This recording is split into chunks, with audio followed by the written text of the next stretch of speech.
What is an adventure motorcycle? Now, most people seem to believe that an adventure bike means a hardcore off-roader. But that couldn't be further from the truth. An adventure bike, by definition, is meant for travel. Of course, they exist on a spectrum of more road biased to more off-road biased, but they need to be able to travel anywhere and everywhere. And anywhere and everywhere means through the city, on the highways, and also on off-road trails like these. So does the new 390 Adventure meet the holy trinity of a true blue adventure motorcycle?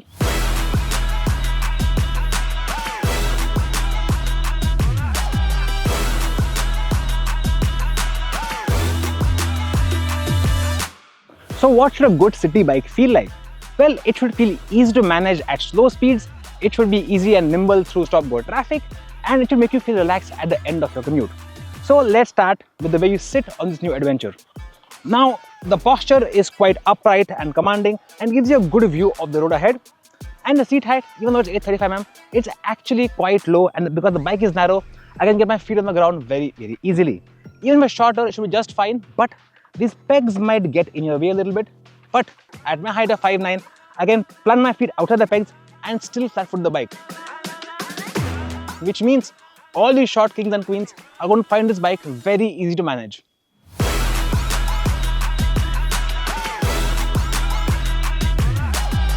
The one thing I'll say about the seat, it's a bit narrow and a little bit firm. I wish it had a little more padding, which would make it perfect in the city. But honestly, it's not a huge concern because I rode the bike for a couple of hours in the narrow lanes of Goa and I have no aches or pains to complain about. Now this new Adventure weighs 182 kilos, which is 5 kilos more than the spoke wheel version of the previous 390 Adventure. But despite that, once you get on the bike, you don't feel that weight at all, and it's very easy to manage whether you're crawling through city speeds or moving the bike with your feet. And despite that large 21-inch front wheel, at speeds of 40-50 kph in the city, it's extremely agile and very easy to steer.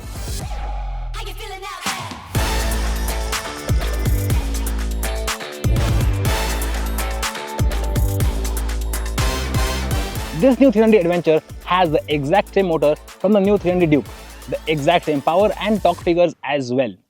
And as we saw on the Duke, this motor is a lot more tractable than the previous one. Plus, on top of that, this Adventure has a bigger rear sprocket than the Duke. It's 3 teeth up, which means your bottom end response is even better. And that made riding through the narrow and crowded lanes of Goa an absolute breeze. But the best part here is that this motor, which feels manic on the Duke, feels a lot more chilled out here. Of course, it's not the most tractable motor out there, so you can't carry like really low speeds in high gears, but say 30 kph in fourth is no problem at all. Plus, it's got something called a crawl function, which keeps the RPM a little higher in the first 3 gears. And that means you can ride in the city without having to use the clutch all that much. And also means it's a bit difficult to stall the bike in traffic.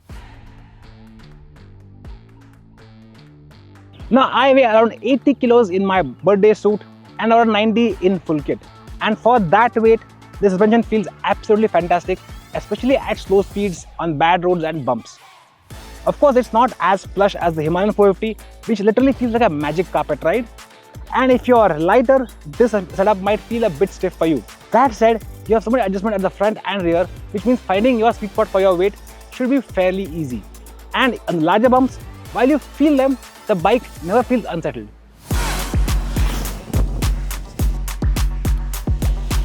What should a good off-road bike have? Well, I believe it should have the ability to handle gravel, dirt, rocks, bumps, and even jumps with ease. But I really believe that a truly great off-road bike should have more ability than your own. And that means people even with less off-road experience can actually ride off the road without having the fear of getting chucked off the bike if they make a small mistake.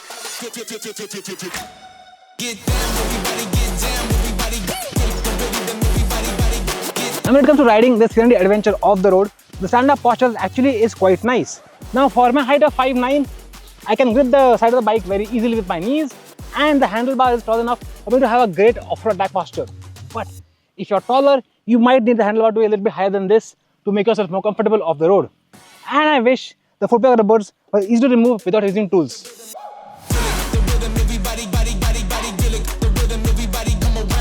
Compared to the large Adventure, this one has 30mm more travel at the front, 28 more at the back, and a lot more ground clearance as well, which means riding off-road is much better on this bike. But more importantly, that motor feels just so nice off the road. It's got that bottom end grunt that the last gen bike was really missing, which means crawling up on difficult trails is actually a lot easier even for off-road newbies like myself. And then of course you have the crawl function, which helps in the city, and that helps off-roading as well, because if you're on some again tricky trail and at slow speeds in first second gear, the bike will not stall easily on you and leave you in a pickle. And some people might say that the underbelly exhaust is a bad idea for an off-road bike, but the bike comes with a bash plate and a metal one as standard, and KTM has tested this bike in 400 mm of water wading without any problems.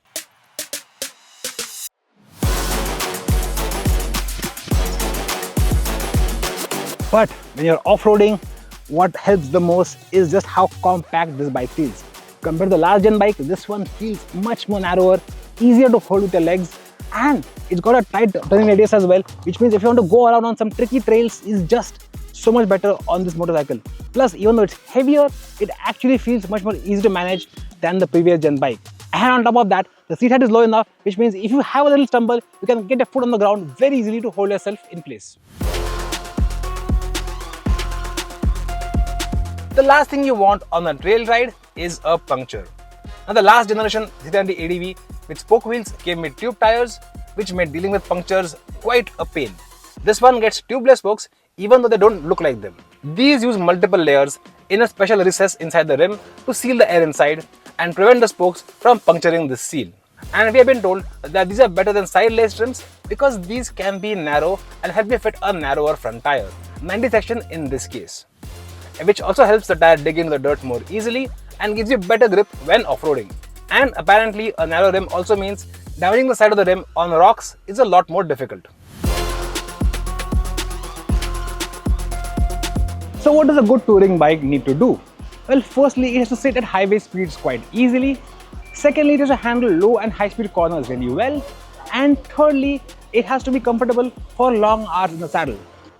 And to test all that, we just didn't ride the bike in Goa on the highways, but we're actually riding the bike from Goa to Pune, a journey of around 500 kilometers.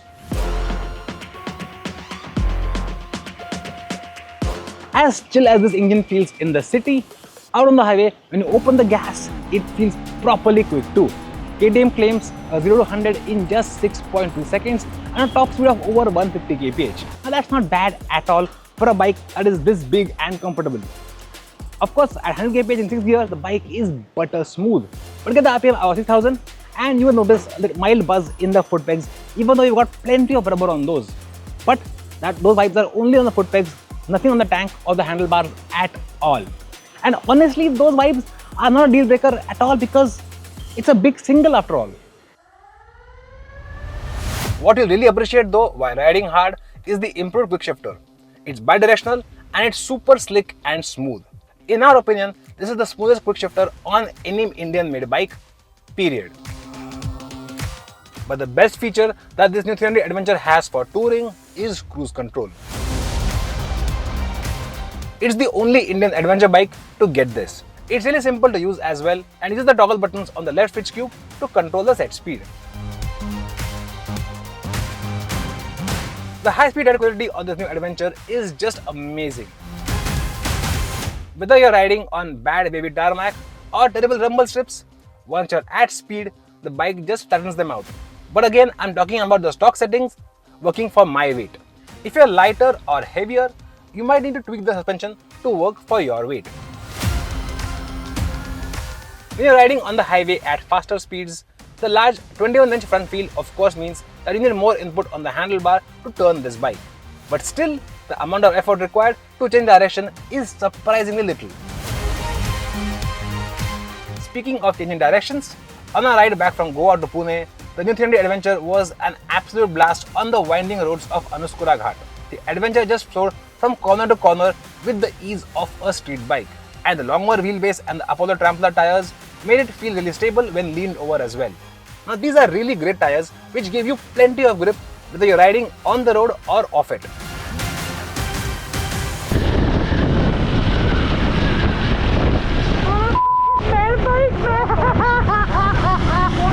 Now this 300 Adventure is running an axial front brake instead of a radial brake from the new 300 Duke. While this might seem like a downgrade, it's actually not. These brakes are powerful enough to stop the adventure quite quickly when required, but they are not as sharp as the Duke's brakes.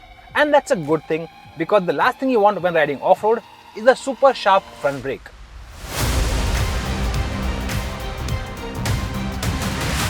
Speaking of actually riding long distances, the seat, which can feel a bit firm in the city, is a lifesaver on the highway. I completed the 500-kilometer journey from South Goa to Pune in 8 hours with no aches or pains anywhere. This new 300 Adventure is as feature-packed as it gets.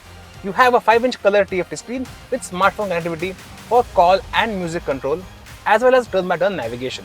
As mentioned earlier, you also get cruise control, and you have cornering traction control as well as cornering ABS.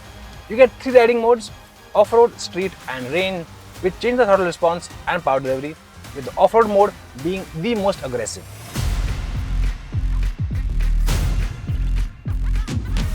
Beauty, they say, is in the eye of the beholder.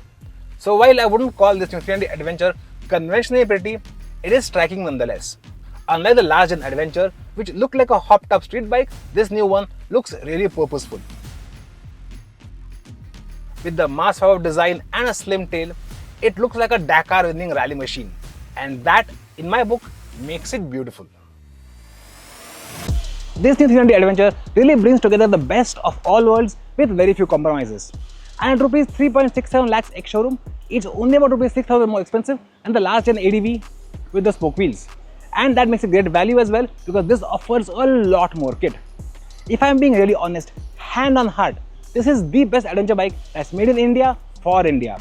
But don't just take my word for it, because this time I'm putting my money where my mouth is, and I'm going to be buying one of these really soon, as soon as I can get some money together for a down payment on my Garib salary. But if you have any other questions about the 300 Adventure, drop them in the comments and I'll be happy to answer them. And as always, thank you so much for watching and ride safe.